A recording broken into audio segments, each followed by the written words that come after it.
Olá, pessoal! Hoje vamos conhecer uma das 3 figuras mais importantes da história da genética.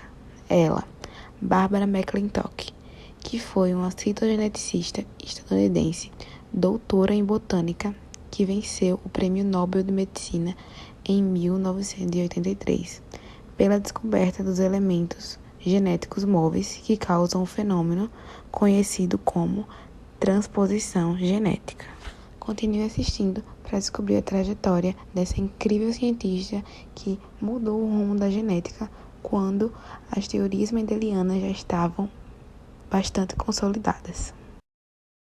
Nascida no dia 16 de junho de 1902, Barbara McClintock é considerada uma das 3 figuras mais importantes da história da genética.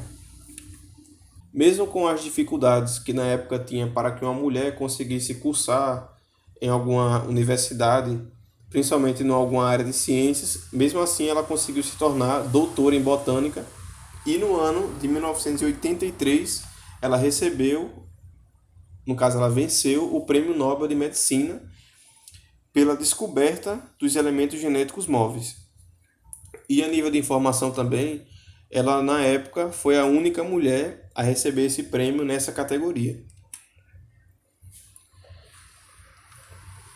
Ela foi a terceira de 4 filhos de uma família de imigrantes britânicos. O seu pai, na época, já era médico e, aos 3 anos, ela se mudou para Nova York e também foi onde estabeleceu a sua profissão.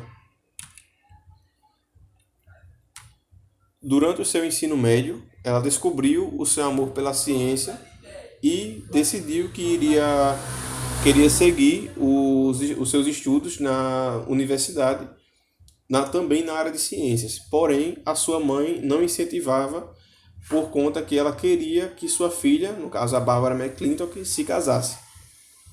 Mesmo com a opinião da sua mãe, o seu pai, que já era médico na época, ele matriculou a Barbara McClintock na Universidade de Cornell, onde ela estudou na Faculdade de Agricultura. Na época, como já foi dito também, mulheres elas não podiam se formar em genética. No caso, elas não era até difícil de entrar em alguma faculdade dentro da área de ciências. Porém, ela driblou isso estudando botânica e genética das plantas. E em 1922, ela foi convidada por um professor para ingressar numa pós-graduação em genética. Aí agora nós vamos ver um apanhado de como estava a situação da genética na década de 20. Então, as teorias mendelianas, as teorias de Mendel, elas já estavam bem consolidadas. Só que, até então, não se haviam evidências citológicas de como é que o crossing over ele acontecia, né? As evidências que tinham até então eram todas indiretas devido aos cruzamentos com Drosophila.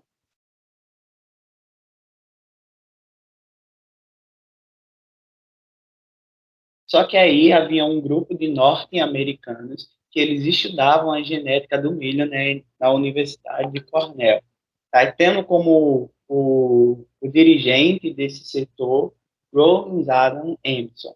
E ele foi considerado o pai da genética do milho. Eles criaram esse grupo, denominado Maize Genetic Corporation, tá? Para estudar justamente a genética do milho, devido ao milho, assim como outras plantas, por exemplo, as ervilhas que Mendel usou, tem um ciclo de vida curto, não serem tão dispendiosos quanto os animais, por exemplo.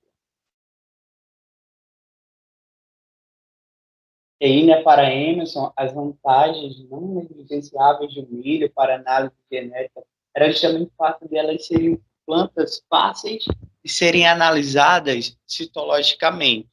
Isso concedia uma vantagem muito grande na questão do tempo dos estudos.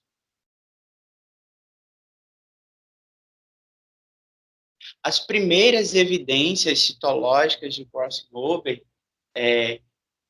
corroboradas justamente por Bárbara e outros cientistas, ocorreu primeiramente em um artigo publicado somente por ela em 1931 e um segundo artigo também no mesmo ano, em 1931.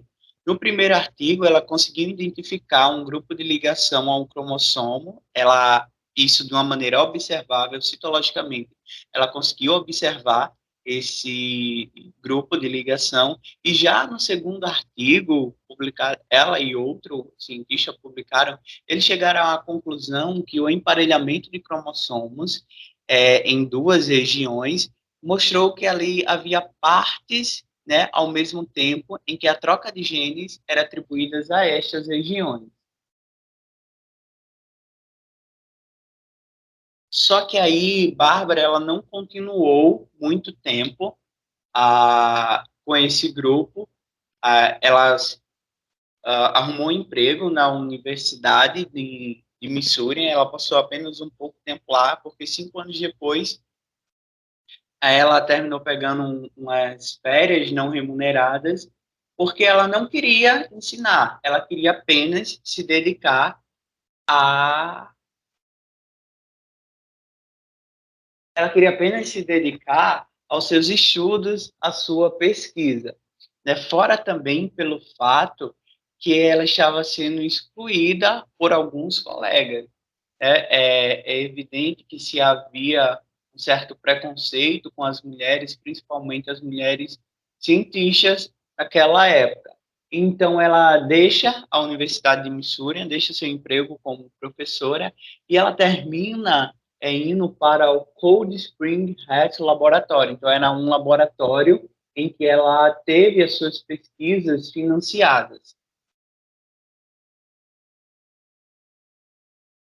Ela disse que ela estava tão interessada no que ela estava fazendo que ela mal podia esperar que o outro dia chegasse para que finalmente ela continuasse, ela voltasse a elaborar as suas pesquisas. Então, vemos que ela era uma pessoa realmente dedicada aos seus estudos, ela amava o que ela fazia.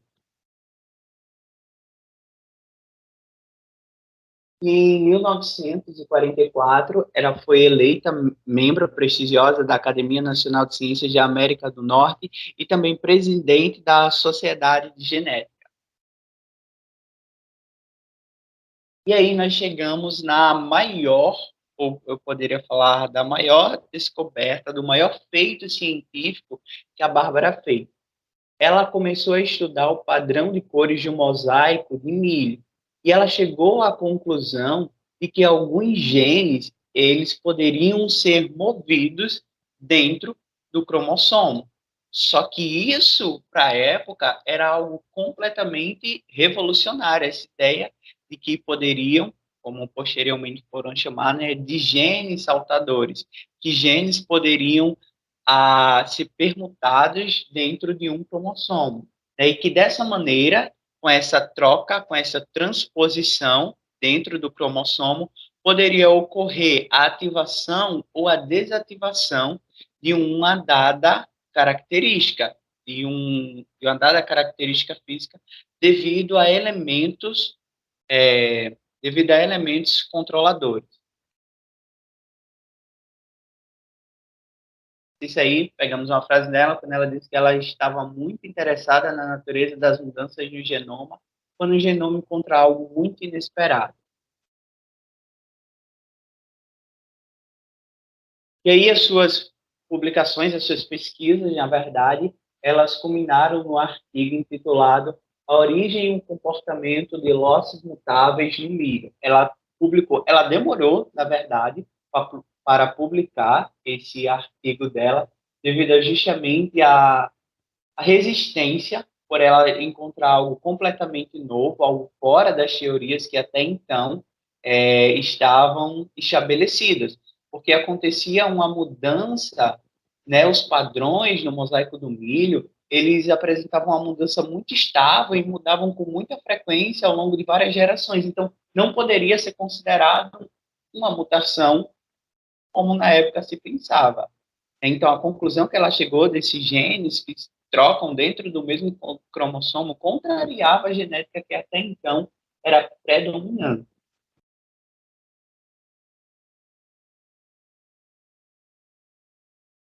Então, ela publicou e apenas em 1951 foi em um simpósio que ela apresentou o seu trabalho, né, apresentando esse conceito de elementos controladores ou de genes saltadores.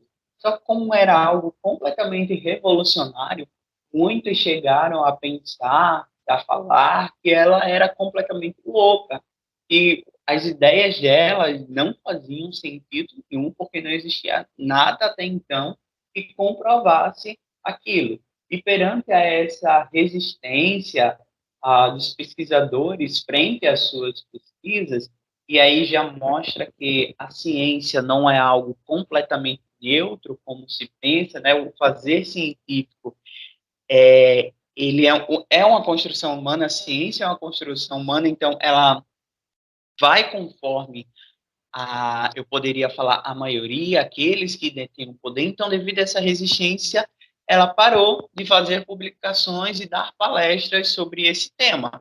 Ela percebeu que ela estava como se batesse dando um murro em ponta de faca, não estava adiantando nada, as pessoas não estavam levando a sério as suas pesquisas como realmente pesquisas. Então, ela parou de fazer publicações e dar palestras sobre esse assunto.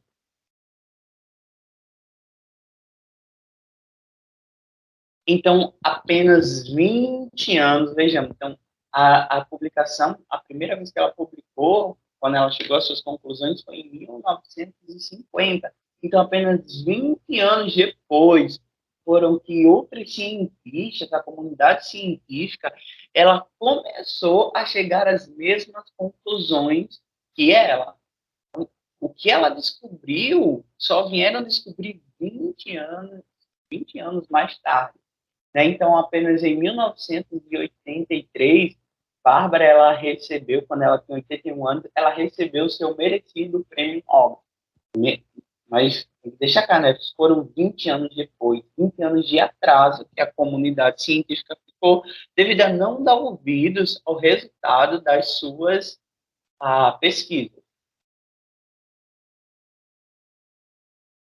E ela ela faleceu em 1992, deixando um legado inspirador não apenas para as mulheres, mas para todos os cientistas que enfrentam obstáculos e barreiras perante as descobertas que encontram, né? Então aí um exemplo, que apesar de todos contrariarem ela, mesmo assim, ela ainda continuou as suas pesquisas e chegou a conclusões muito antes que toda uma comunidade científica, né?